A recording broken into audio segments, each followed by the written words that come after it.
venir nos podrá separar del amor de Cristo. Señor, porque estamos conscientes de que todo lo que tenemos, Señor, es por tu misericordia, Señor amado. Te damos gracias porque tenemos, Señor, desde un alimento en nuestra mesa, Señor, hasta una cama, Señor, donde reposar, Señor amado. Por eso, Señor, te damos gracias por esa salvación tan grande, Señor, de la que nosotros hoy podemos valorar, Señor amado, todo lo que nosotros tenemos porque tú nos los has dado, Señor amado. Señor, yo creo que cada uno de nosotros no aspiramos, Señor, a ser tesoros, Señor, en la tierra, Señor amado.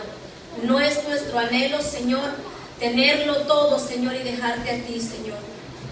Sino al contrario, Señor amado, queremos ser, Señor, de los que están dispuestos aún a perder todo, Señor, por ganarte a ti.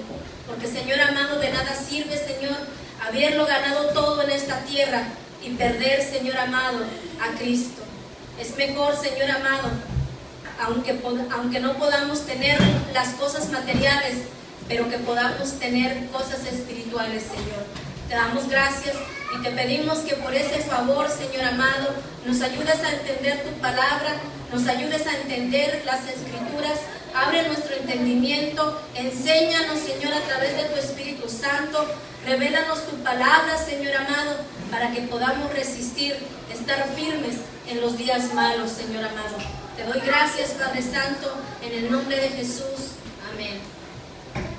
Bendito es el Señor, hermanos, que nos da el privilegio de poder seguir estudiar su palabra.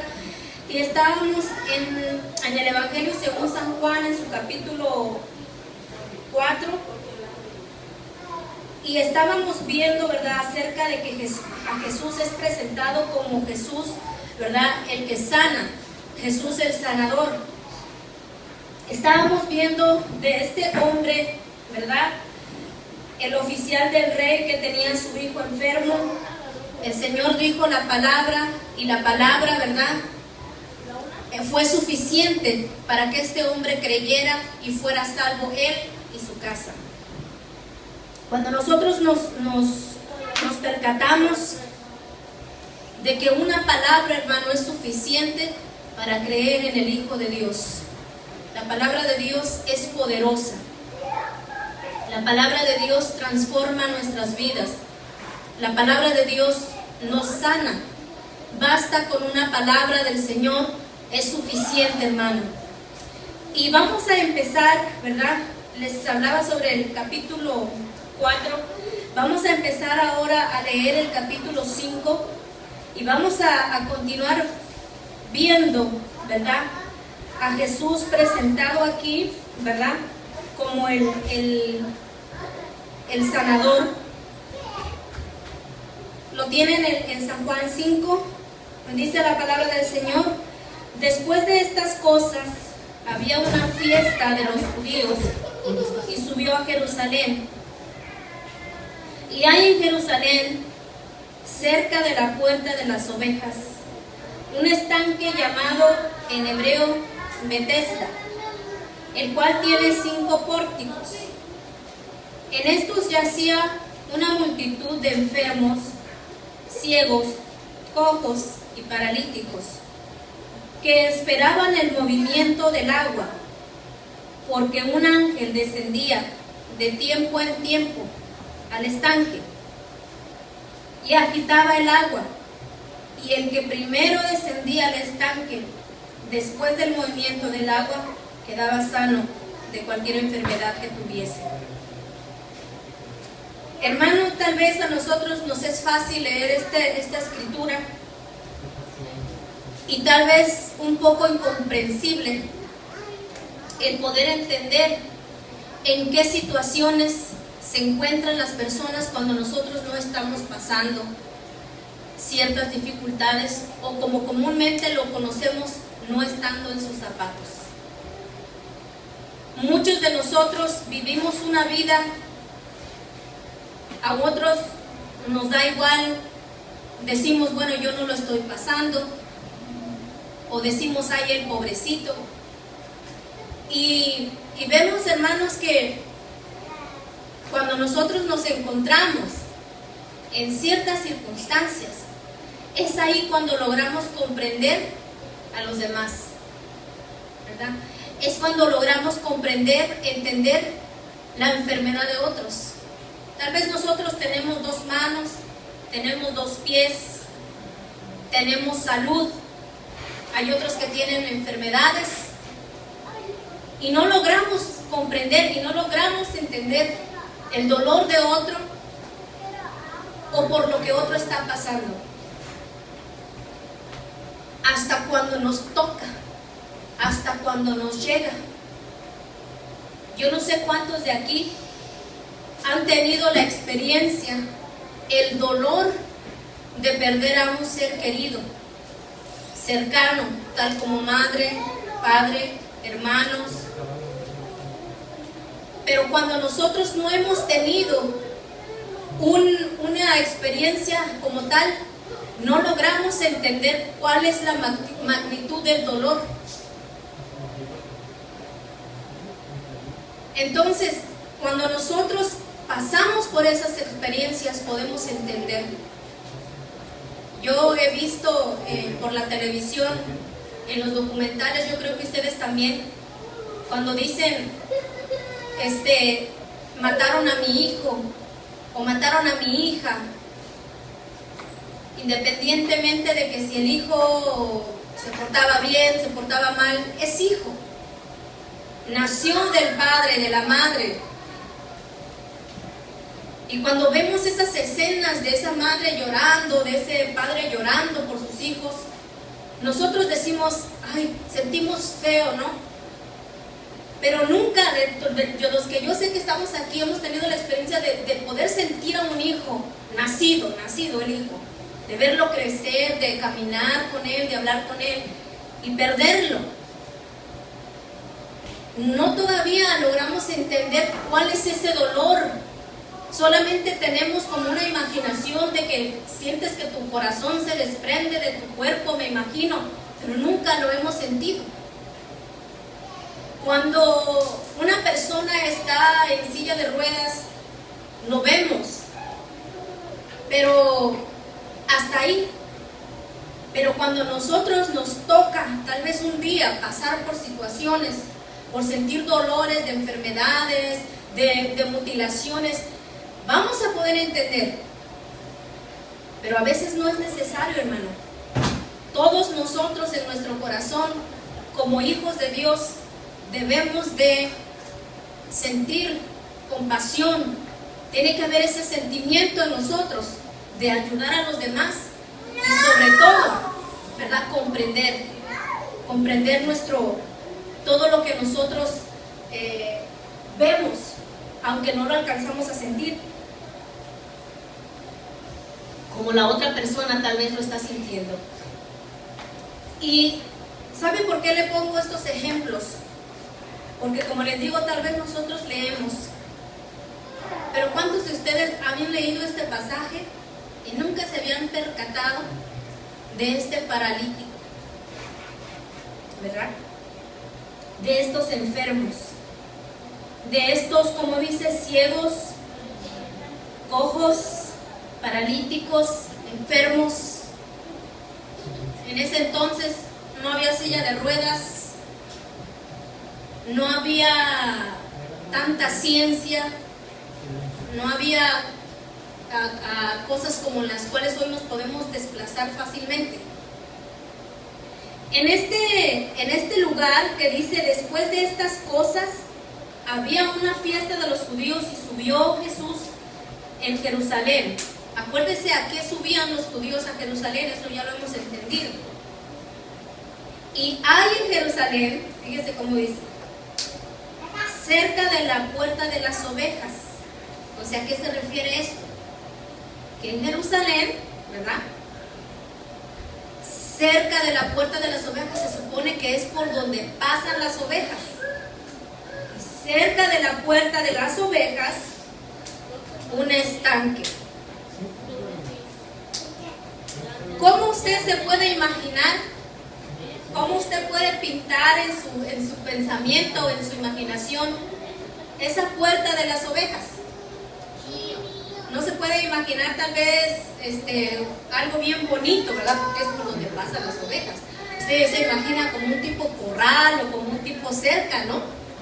Donde pasan las ovejas. Y todo esto, hermano, tiene su simbología. Porque había una puerta, pero había 5 pórticos. Y había un estanque.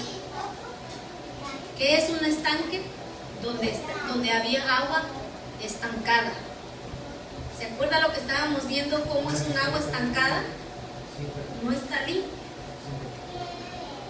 Me imagino que al haber un estanque ahí y las ovejas y la suciedad de las ovejas, ¿cómo estaba ahí?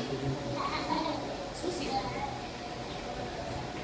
Había suciedad de ovejas, perdón. Había que caminar con cuidado, porque las ovejas no tienen un baño donde ir, se hacen donde pueden.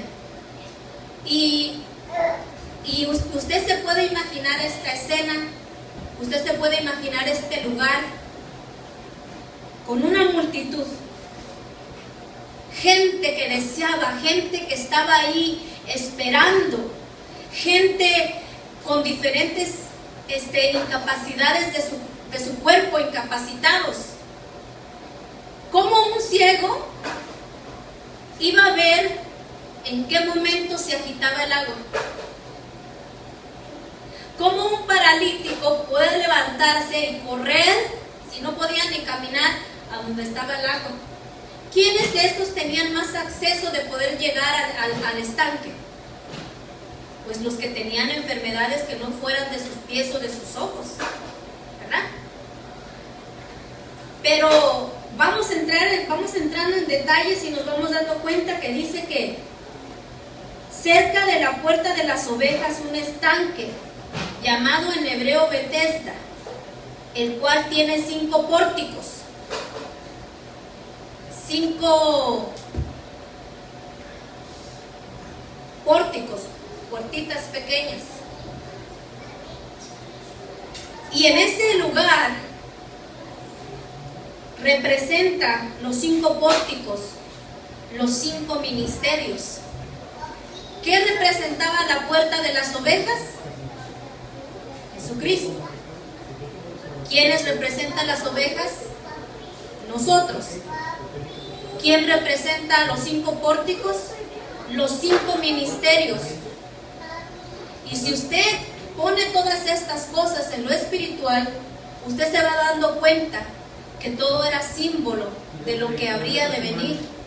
Todo esto es símbolo que tiene que haber una sujeción y tiene que haber un lugar y tiene que haber solo un pensamiento en el cual nosotros como ovejas, como hijos de Dios, tenemos que seguir. Porque, hermano, usted me podrá decir, hermano, es que Dios sana. Sí sana, hermano. ¿Quién dice que no? Pero en su tiempo. No cuando usted quiere y a la hora que usted quiere, porque cuando lo prefiere. Porque yo también le puedo contestar, mi amado hermano, mi amada hermana, que el diablo también sana. Que la virgencita de tal cual sana. Que el santito tal sana. Y hasta los brujos y los hechiceros sanan. ¿Cómo nosotros como líderes, como ovejas, como verdaderos cristianos nos vamos a dar cuenta verdaderamente cuál sanidad viene de Dios y cuál sanidad viene por el hombre? Nosotros como cristianos debemos aprender a discernir que no por cualquiera que ora en el nombre de Jesús, ya vamos con el que hace milagros. ¿Por qué, hermano? Ahorita se va a dar cuenta. Dice que en estos yacía, en estos 5 pórticos, una multitud. En este lugar habitaban En este lugar se quedaban. Ahí estaban todo el tiempo. Esa multitud de enfermos, ciegos, cojos y paralíticos que esperaban el movimiento del agua, porque un ángel descendía tiempo en tiempo al estanque y agitaba el agua, y el primero que descendía al estanque después del movimiento del agua quedaba sano de cualquier enfermedad que tuviese. La enfermedad, hermano, la ley les enseñaba que la enfermedad venía por causa del pecado. ¿Usted se acuerda de un pasaje de la Biblia que dice que los fariseos le preguntaron a Jesús: ¿por qué está enfermo este hombre? ¿Es porque pecó él o porque sus padres pecaron? Pero no siempre, hermano, no siempre la enfermedad viene a causa del pecado. La ley decía que por desobediencia vendría la enfermedad. Hoy en este tiempo nosotros vivimos por la gracia, no por la ley. Fuimos injertados en el olivo, y por su gracia y por su misericordia nosotros podemos recibir la sanidad. Pero es por gracia y por misericordia como recibimos la salvación.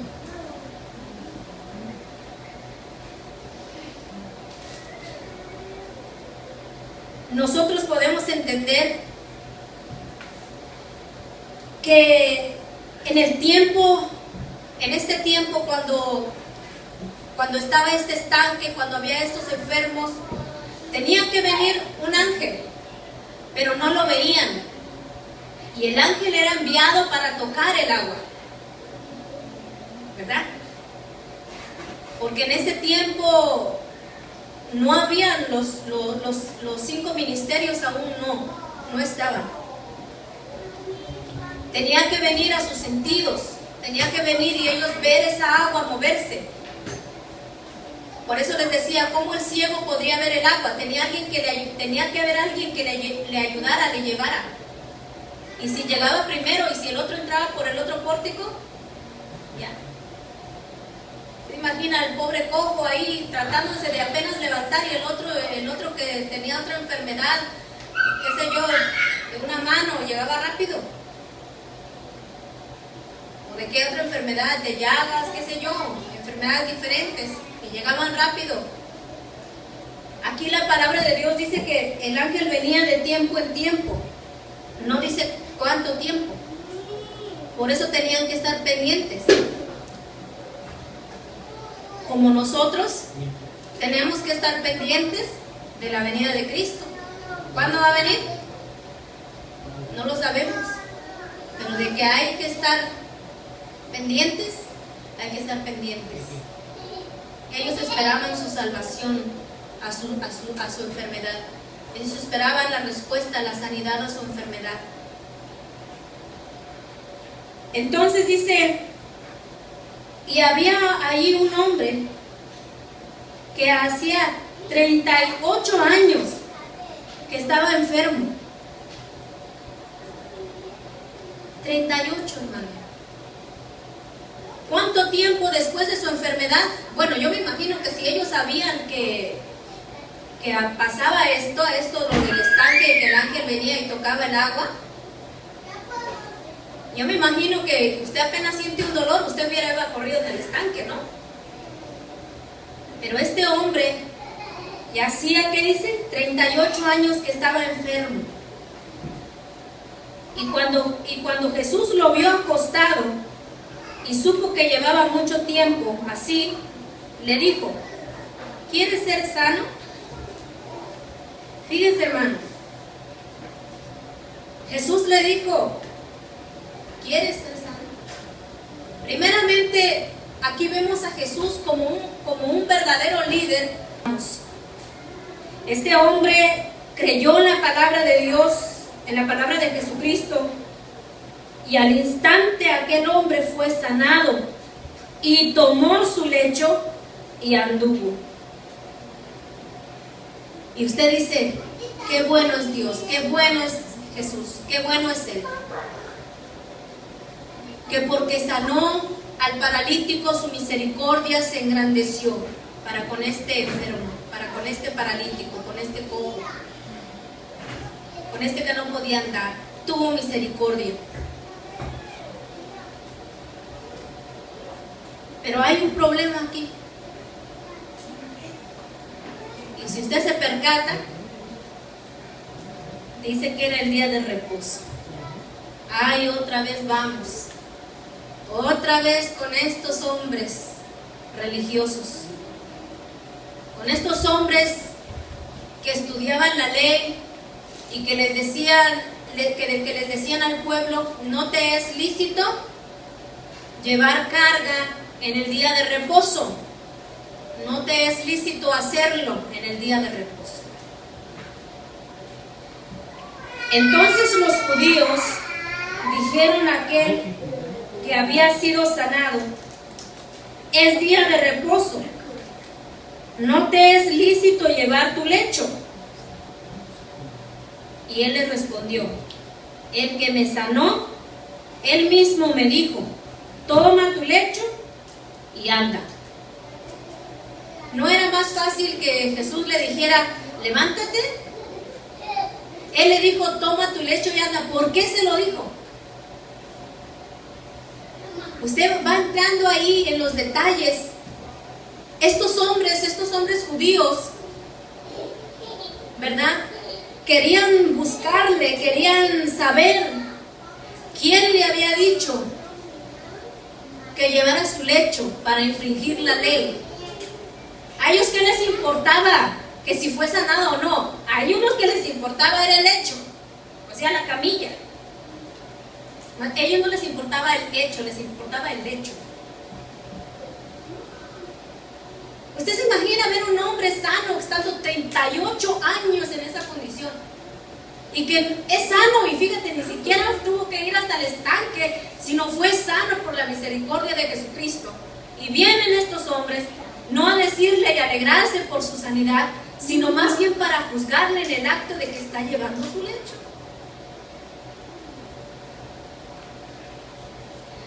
¿A Dios le place sanar en día de reposo, sí o no? Le place. Pero le pudo haber placido llevando a este hombre 5 años, 10 años, 20 años, 30 años o 38 años. Este hombre tenía más fe de muchos de los cristianos que hoy en día tienen fe. Hay muchos cristianos, lamentablemente, hermanos, pueblo de Dios, que ellos oran y si se levantan con un dolor de estómago, Señor, sáname, pero ya. Porque si no, no voy a la iglesia, porque si no, no puedo dar mi diezmo, porque si no puedo, no puedo ir, el bus, el tren, ¿cómo voy a ir? Etcétera, etcétera, etcétera. Imagínense un hombre con suelto el estómago y esperando mover el agua. Se iba al baño y otro llegaba en tiempo que el ángel tocaba el estómago. Pero tenían fe.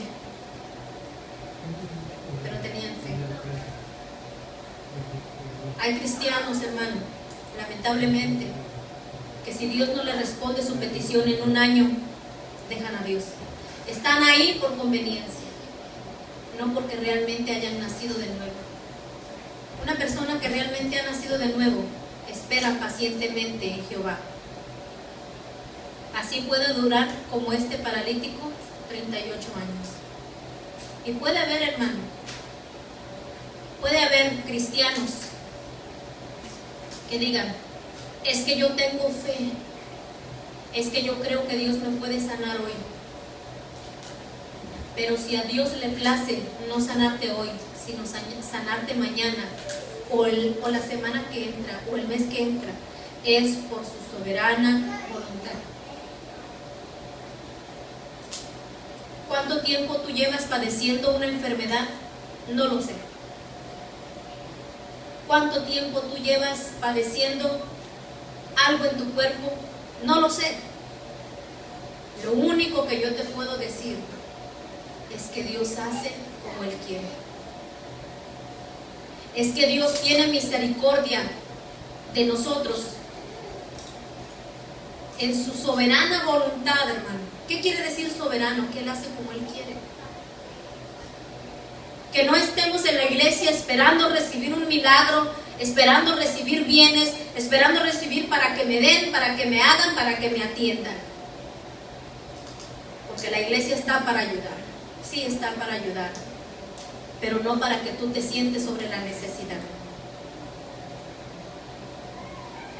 Lamentablemente, hermano, hay muchos en esta situación. Hay también líderes, no solamente cristianos, sino líderes que desean mantener a sus ovejas enfermas. Y usted dice, ay, ¿cómo está eso? Sí. Usted no sabe, hermano, que hay pastores que les gusta tener a sus ovejas, que en cualquier cosita que ellos sientan, hagan, piensan, deciden, tienen que consultarlo con el pastor.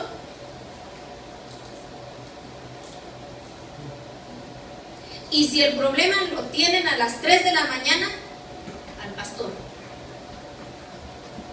Y si algo no los deja dormir en la noche, el pastor. Y cualquier cosa, el pastor.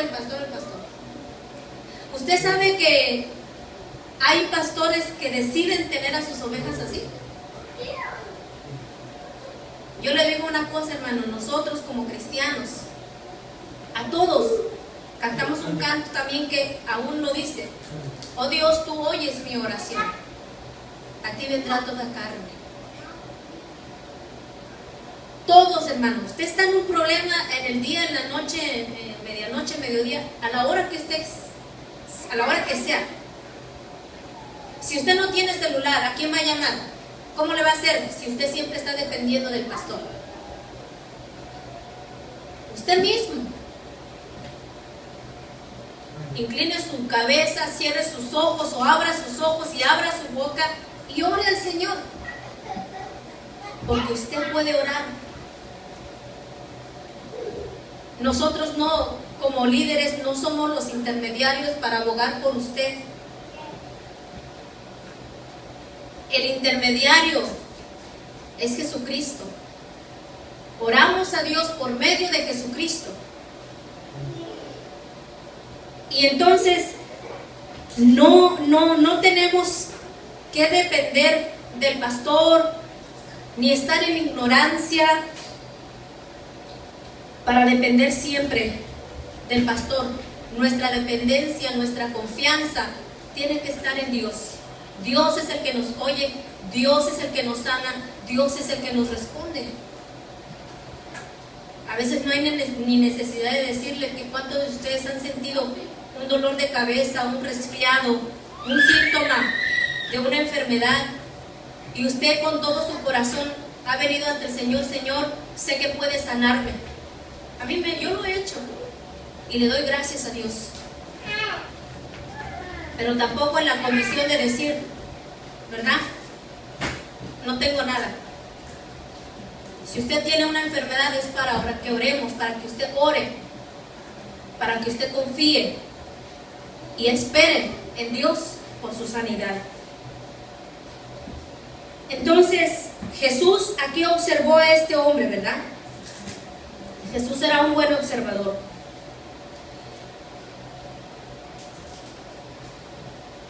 Entonces los judíos dijeron a aquel que había sido sano ese día de reposo: no te es lícito llevar tu lecho. Él respondió: el que me sanó, él mismo me dijo, toma tu lecho y anda. Entonces le preguntaron: ¿quién es el que te dijo, toma tu lecho y anda? Y el que había sido sanado no sabía quién fuese, porque Jesús se había apartado de la gente que estaba en aquel lugar. Después le halló Jesús en el templo y le dijo: mira, has sido sanado, no peques más, para que no te venga ninguna cosa peor. En este caso, hermano, ¿por qué causa había venido la enfermedad? Aquí claritamente lo está diciendo Jesús. ¿Por qué? ¿Qué le dijo? Más tardecito lo vio Jesús en el templo a este hombre. ¿Y qué le dijo? Mira, has sido sanado. ¿Qué le dijo ahí? No peques más. ¿Jesús sabía que se iba a encontrar este hombre otra vez? Sí. Jesús sabía que iba a encontrar este hombre. ¿Y qué le dijo? No peques más. ¿Por qué causa había venido la enfermedad a este hombre? Por el pecado. Para que no te venga alguna cosa peor. ¿Qué quiere decir, hermano? Que tal vez nosotros decimos, pues sí, estamos en la gracia. Ya Dios me sanó de esto. Pero si tú vas y vuelves a hacer las cosas que antes hacías y vivir tu vida y no hay un cambio en tu vida, créeme que te va a venir una cosa peor. Y no es porque, ay, es que Dios así lo quiere. Es porque muchas veces nosotros así mismos nos buscamos nuestras propias enfermedades. Yo le voy a poner un ejemplo. Si Dios sana a un diabético, igual el Señor le dice, no peques más. Y este hombre sale y empieza a comer y empieza a beber y empieza a hacer cosas iguales, peores de las que hacía. ¿Qué va a hacer? ¿Qué va a pasar? Por su desobediencia, por su pecado, pueden venir cosas peores. Ah, no es que Dios así lo quiso. No, el que lo quiso fuiste. Así fuiste tú. Ahora, si Dios te sana y tú te mantienes en obediencia, en la palabra del Señor, ¿qué va a pasar? Acuérdese que nosotros somos barro, somos polvo, estamos propensos a morir. Tenemos que morir porque este cuerpo tiene que perecer. No hemos sido glorificados aún. Pero también la palabra de Dios dice que por no discernir que el cuerpo del Señor, cuando tomamos la Santa Cena, muchos están ¿qué? Enfermos. Por muchas causas la enfermedad puede venir. Ahora, ¿le place a Dios sanarnos? En su gracia y en su misericordia. Entonces dice, el hombre se fue y dio aviso a los judíos que Jesús era el que le había sanado. Y por esta causa los judíos perseguían a Jesús y procuraban matarle, porque hacía estas cosas en el día de reposo. Y Jesús le respondió: mi Padre hasta ahora trabaja, y yo trabajo. Por esto los judíos aún más procuraban matarle, porque no solo quebrantaba el día de reposo, sino que también decía que Dios era su propio Padre, haciéndose igual a Dios.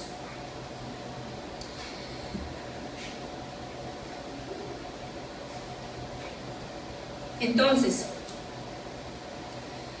los judíos siempre perseguían a Jesús porque les parecía a ellos que él les incitaba a los hombres a no guardar el día de reposo, y porque llamaba a Dios Padre. Entonces,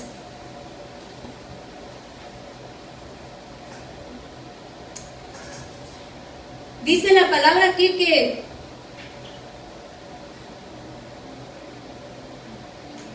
Jesús, dice, procuraban matarle, que Jesús dice: mi Padre hasta ahora trabaja y yo trabajo. Lo está hablando esto en este sentido, ¿verdad? En sentido está hablando de que el Padre, aún en el día de reposo, trabajaba. ¿Sí me entiende?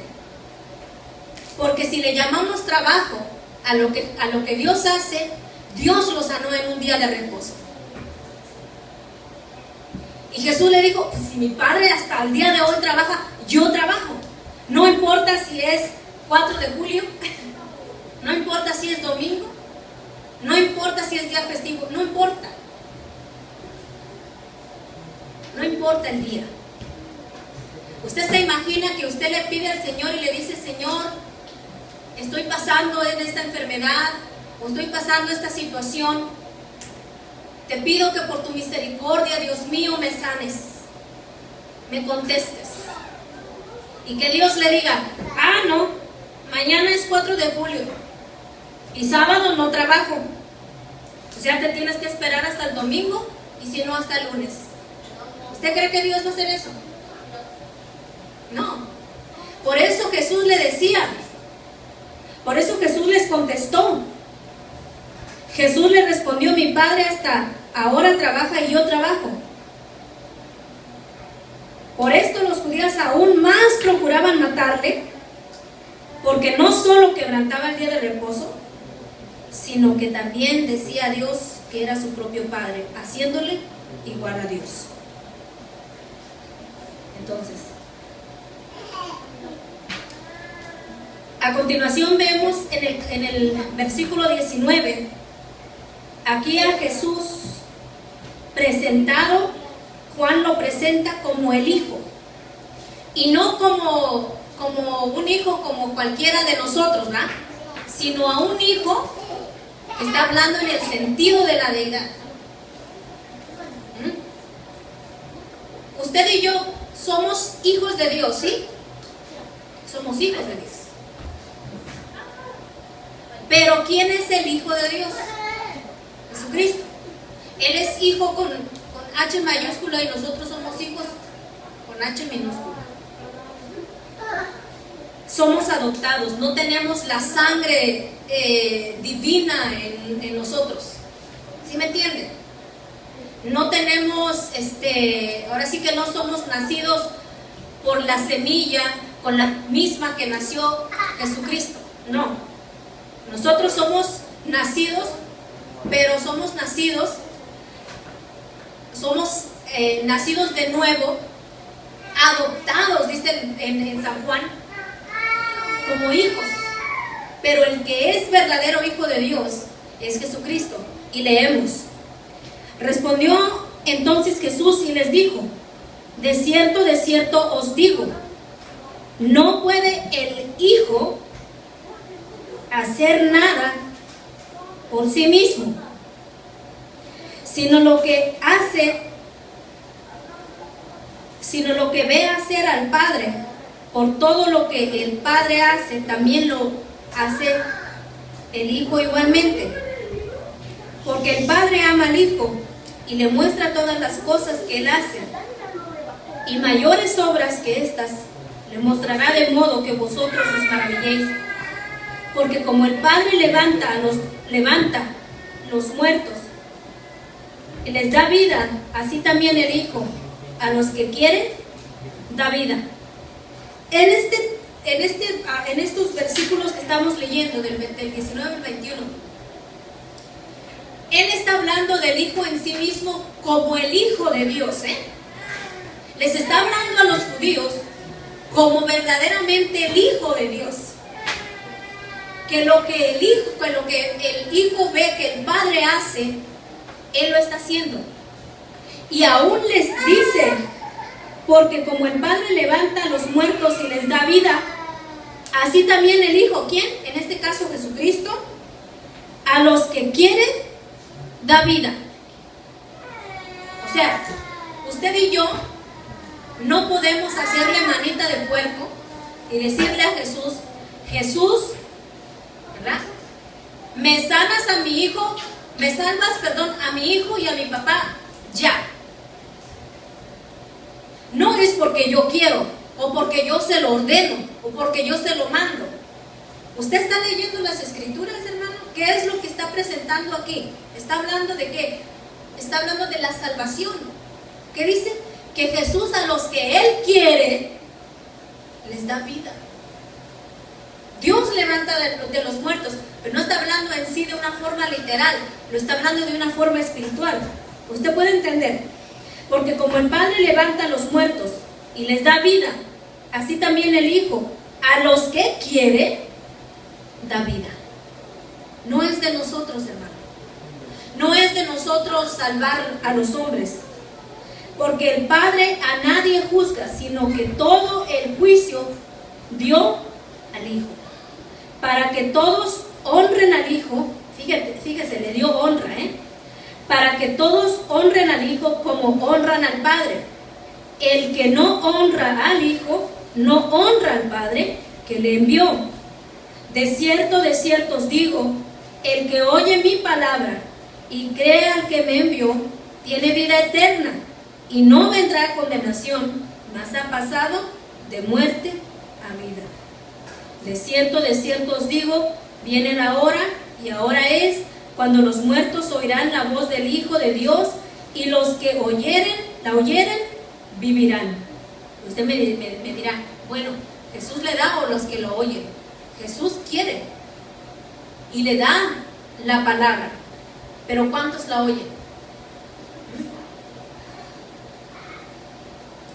Porque como el Padre tiene vida en sí mismo, así también ha dado al Hijo el tener la vida en sí mismo.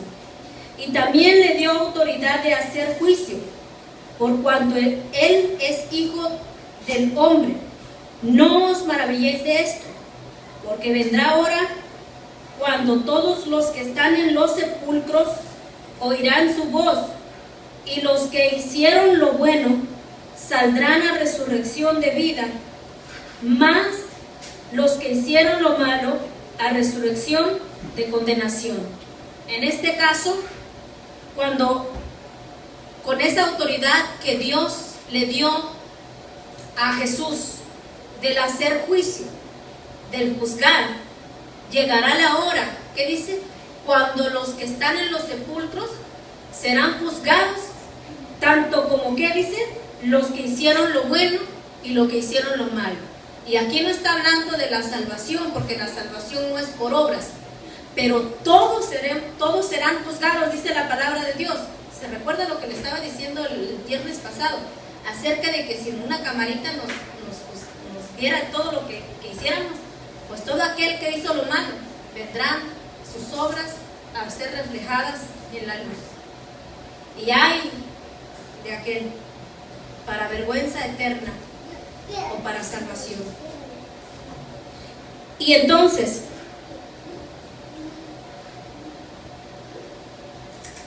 nosotros, hermanos, como cristianos, debemos reconocer a Jesucristo como única autoridad en la iglesia. Dios es Dios. Dios tiene vida en sí mismo.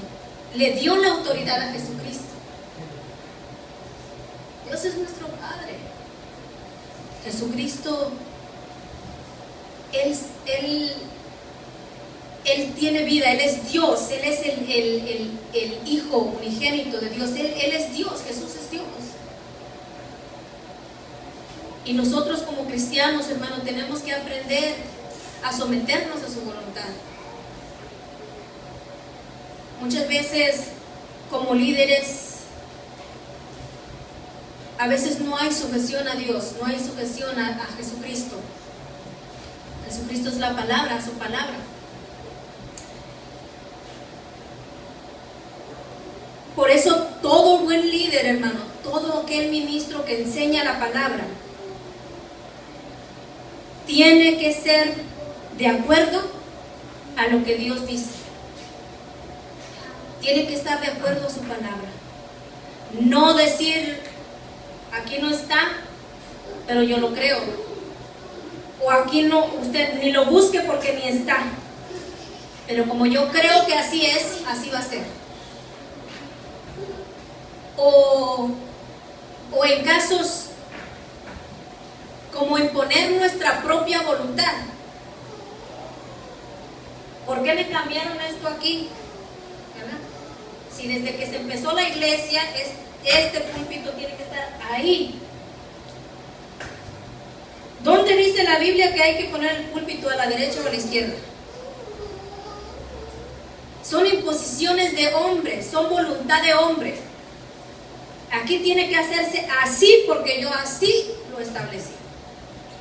Bueno, ¿lo estableció usted o lo estableció Dios? ¿Lo dijo usted o lo dijo Dios? Por eso todo, hermano, todo lo que se predica, todo tiene que estar de acuerdo en la palabra de Dios. ¿Por qué entonces volvemos a la religiosidad? ¿Por qué primero la predicación? ¿Por qué al último la alabanza? Así no se hace. ¿Por qué hoy no me pasaron a recoger las ofrendas? Cuando en el principio ni siquiera había que los hermanos recogieran la ofrenda. Había ahí el cesto, había ahí el lugar donde había que depositar uno el diezmo. O si no, ¿por qué no? ¿Por qué dice la Biblia? Traed todos los diezmos al alfolí. No decía, hermanos, pasen con el alfolí para que recojan los diezmos. Pero ahora cualquier uno que otro religioso, no, ¿por qué no pasaron la canastita por aquí? Ya se enojan por cualquier cosa. Es religiosidad. ¿Verdad?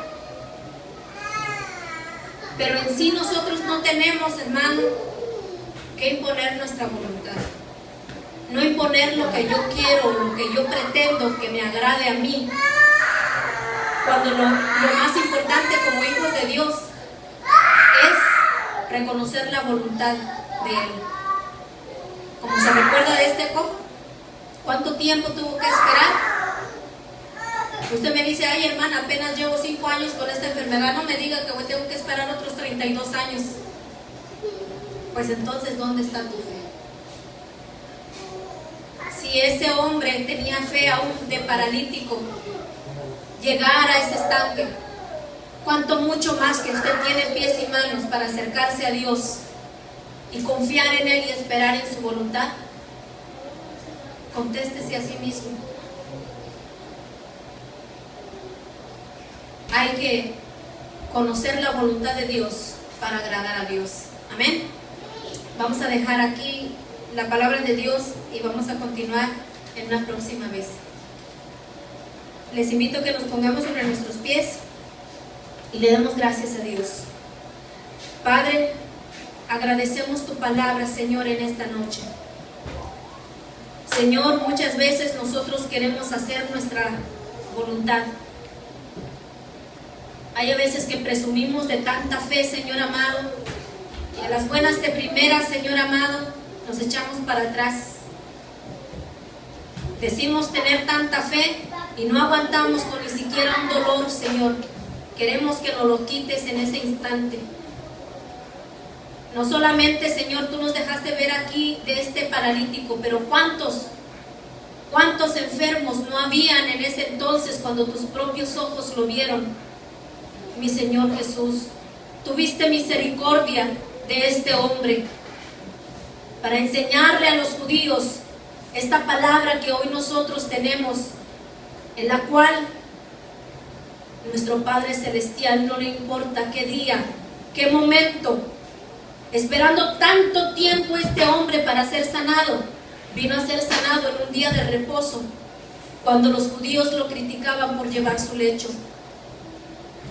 Señor amado, ¿cuántas veces nosotros mismos tú nos quieres sanar? Pero muchas veces, porque nosotros estamos perdiendo el tiempo, porque nosotros estamos, Señor amado, desobedientes, Señor bendito, y cuando queremos en ese instante, lo queremos ya. Señor, esa oración altanera, esa oración demandante, tú no la oyes, Señor. Por eso, Señor amado, cualquiera que sea nuestra situación, cualquiera que sea nuestra enfermedad, yo creo, Señor amado, que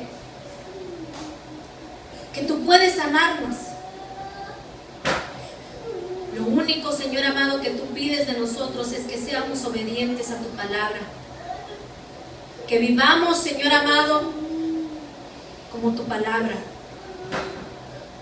Vienen cosas a nuestras vidas en las cuales esperamos que tú las resuelvas. Cuando tú nos has puesto en nuestras manos para que nosotros aprendamos a resolverlas. Te pedimos para cualquier cosa que vayamos a hacer, todo sea de acuerdo a tu palabra. Señor amado, pon palabras en nuestra boca, de la que tú mismo, Señor amado, has puesto ya en nuestro corazón. Se hace para resolver un problema, o se hace para mantenernos en el camino de Dios, como es debido, como cristianos y como hijos de Dios, como verdaderamente hijos de Dios, caminando en integridad, caminando como tú quieres en tu palabra, Señor. Perdona, Señor amado, porque hasta el día de hoy hay faltas en nosotros, pero tú nos hablas y nos corriges, pero tú nos hablas y nos enseñas. Te damos gracias en el nombre de Jesús. Te damos gracias por cada uno de mis hermanos, que tú también, Señor amado, le has enseñado cómo orar. Y tú nos mostraste a través de Jesucristo. Cuando oren, oren así: Padre nuestro, que estás en el cielo, santificado sea tu nombre. Primero es darte alabanza y gloria. Venga a nosotros tu reino, tu palabra, Señor. Hágase tu voluntad en el cielo como en la tierra. Hágase tu voluntad, Señor. Hágase tu voluntad en nuestras vidas. Yo sé que tú puedes sanarnos, Señor amado. Haz tu voluntad en nuestras vidas. Venga a nosotros tu reino, hágase tu voluntad así como en el cielo, en la tierra. Danos hoy el pan de cada día. Perdona nuestras ofensas como también nosotros perdonamos a los que nos ofenden. No nos metas en tentación, mas líbranos del mal.